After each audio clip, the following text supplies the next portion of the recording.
이번 시간에는 신소재 응용을 위한 전자기학 2부 3-4강을 시작하겠습니다.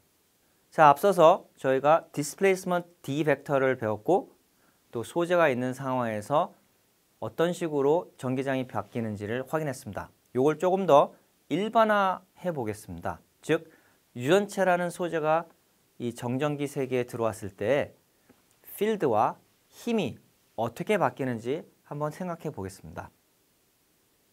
우리가 유전체가 평판형 축전기에 들어오면 축전 용량, 즉 C가 epsilon R, 즉 상대 유전 상수 혹은 유전 상수배만큼 커지는 것을 저희가 알았죠. 이 사실은 사실 어떠한 모양을 갖고 있는 축전기라도 같은 법칙으로 우리가 이해할 수가 있습니다. 즉, 균일한 유전체가 들어오면 그 유전율에 해당하는 만큼 축전 용량이 커진다.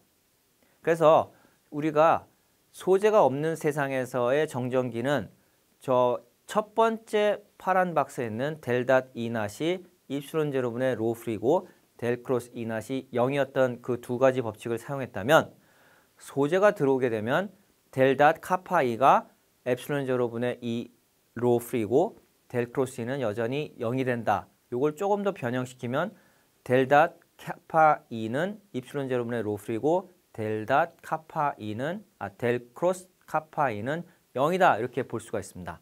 자, 이 두 가지 식을 잘 응시해 보면 이 제로가 카파 2로 바뀌었구나 이렇게 생각할 수 있습니다. 그럼 오른쪽이 그대로 있다고 하면 왼쪽도 같아야 되는데 카파가 저 안에 들어갔으니까 카파가 1보다 크면 그 카파만큼 E, 즉 전기장은 떨어지는 걸 알 수 있죠. 즉 소재로 인해서 실제로 같은 전하가 존재를 해도 전기장은 감소한다 이렇게 생각할 수 있겠습니다. 그것은 아까 susceptibility를 저희가 설명했을 때 외부 공격에 대해서 방어하는 군사, 즉 공격을 무마시키는 군사로 생각하면 전기장이 왜 소재의 존재로 인해서 적어지는가 그걸 알 수가 있는 겁니다.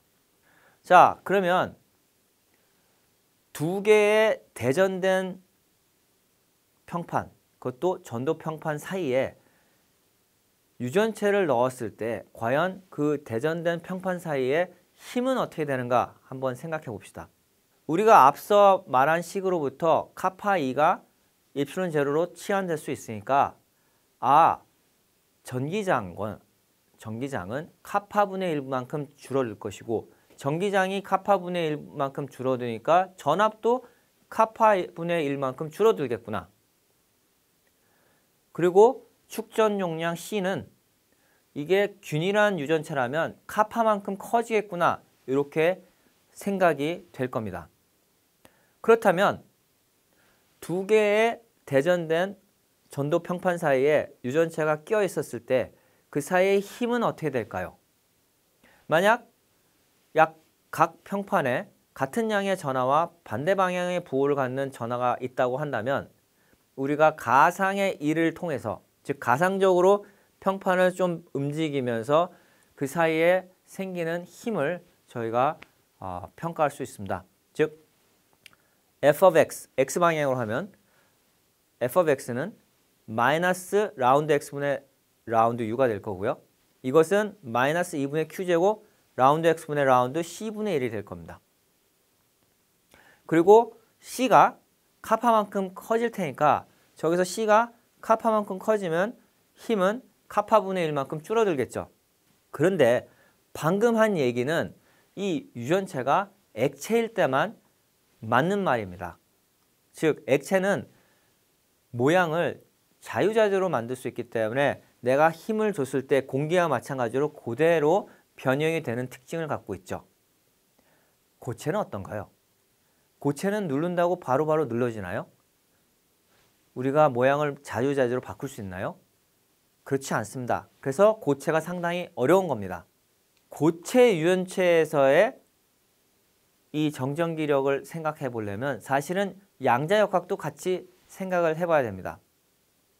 자, 우리가 만약에 고체 유전체 내에 전도 평판을 만들고 축전기를 만들었을 때 여기서 만약 변이를 만들면 사실은 기계적 응력의 조건이 바뀐다는 것을 알 수가 있고 이 기계적 응력의 조건에 의해서 다시 전기적 물성이 바뀐다는 것을 알 수가 있습니다. 다시 말해서 내가 얼마나 압력을 가했냐에 따라서 유전율이 바뀔 수도 있다는 얘기죠.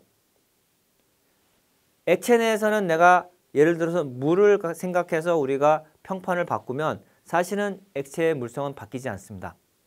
그래서 훨씬 더 풀기가 쉬운 것이죠. 고체는 물성이 바뀌고 기계적인 효과도 생각해야 되기 때문에 이 문제가 굉장히 어렵다는 것을 알 수가 있습니다. 그럼에도 불구하고 조금 가정을 해서 좀 상황을 단순화시켜서 저희가 생각해 볼 수는 있습니다. 그래서 액체와 같이 움직인다고 가정을 하고 그래서 쿨롱의 법칙을 이용하면 고체 내에서의 힘은 저 식처럼 4파 입실론 제로 카파 R 제곱분의 Q1, Q2로 생각할 수가 있겠죠. 그런데 이 식은 가정이 들어간 식이기 때문에 모든 경우에 대해서 맞지 않다. 이렇게 일단 알고 계셔야 될 것 같습니다. 혹은 이렇게 생각할 수 있습니다. 아, 그러면 잘 맞는 액상이나 기상부터 생각하고 그리고 나머지 고체는 조금 우리가 더 많은 지식을 가졌을 때 한번 생각해 보자. 이렇게 생각할 수도 있습니다. 자, 그러면 이번에는 다음과 같은 질문을 해보겠습니다. 여러분들 이런 생각 해보셨나요? 왜 대전된 물질은 유전체를 끌어들일까? 이걸 조금 더 쉽게 말하면 왜 컴퓨터를 내가 키면 그 컴퓨터 팬에 자꾸 먼지가 낄까? 그죠? 그 이유를 우리가 배운 정전기력으로부터 한번 배워보도록 하겠습니다. 저 오른쪽에 저 Dielectric Object라고 써있는 저 동그란 걸 먼지라고 생각합시다. 저 동그란 건 먼지다. 그 먼지는 사실 전하량이 없습니다. 총 전하량이 없지만 여기 먼지에다가 제가 전기장을 가하면 음전하와 양전하가 이격이 되겠죠. 왜냐? 먼지도 유전체니까. 근데 그 이격이 된 상태에서 움직일 거냐? 요걸 이제 생각해 봐야 됩니다. 자, 오른쪽 상황과 같이 전기장의 분포가 불균일하면, 즉 왼쪽 위로 갈수록 촘촘하고 오른쪽 아래로 갈수록 덜 촘촘한 상태에다가 먼지를 넣으면 어떤 일이 발생하냐면 더 촘촘한 쪽으로 힘을 받게 됩니다. 그래서 촘촘한 쪽으로 저 먼지가 붙는 것이죠. 저런 예는 사실 우리가 빗질할 때도 생각할 수 있습니다. 플라스틱 빗을 갖고 빗을 하면 빗의 전하가 생깁니다. 그럼 빗의 전하로부터 전기장이 저렇게 퍼져나가는데 빗으로부터 퍼져나갈 때 멀리 갈수록 저렇게 엉성해지기 때문에 먼지들은 빗으로 빨려 들어가는 거죠. 먼지뿐만 아니라 머리카락도 사실 빗에 붙는 것을 볼 수가 있습니다. 자, 전기장이 촘촘하고 덜 촘촘하다 한다는 것은 뭐냐면 같이 이격된 전하에 대해서 앞의 면과 뒷면의 힘이 다르다는 겁니다. 즉, 앞의 면에서 끌어당기는 힘이 뒷면에서 밀치는 힘보다 크기 때문에 끌려가는 것이겠죠. 그리고 이 두 개의 차이는 분급과도 관련이 있습니다. 그래서 그러한 걸 우리가 잘 생각해 보면 저런 질문에 대해서 정량적으로 답을 해줄 수가 있을 겁니다. 실제 소재를 갖고 우리가 실험하는 상황에서 왜 먼지가 원자간역 현미경 탐심에 많이 붙는지를 확인해 보도록 하겠습니다. 저 논문을 우리가 찾아보면 저 논문에 이 슬라이드에 있는 그림이 있습니다. 즉, 유전체에다가 굉장히 뾰족한 탐침을 접촉을 시키고 전압을 가할 때 생기는 전기장 분포가 되겠습니다. 자, 저 상태에서 우리가 생각할 수 있는 것은 아까 앞에 그림과 같이 전기장의 분포가 균일하지 않구나. 그리고 탐침 주위가 굉장히 촘촘하고 그 멀리 있는 것은 촘촘하지 않구나 라는 것을 알 수 있습니다. 저 상태에서는 마찬가지로 주위에 있던 먼지들이 다 저 원자간역 현미경학 삼침인 AFM 팁에 붙게 되어 있습니다. 이 원리를 잘 활용하면 사실은 공기청정기도 만들 수 있겠죠.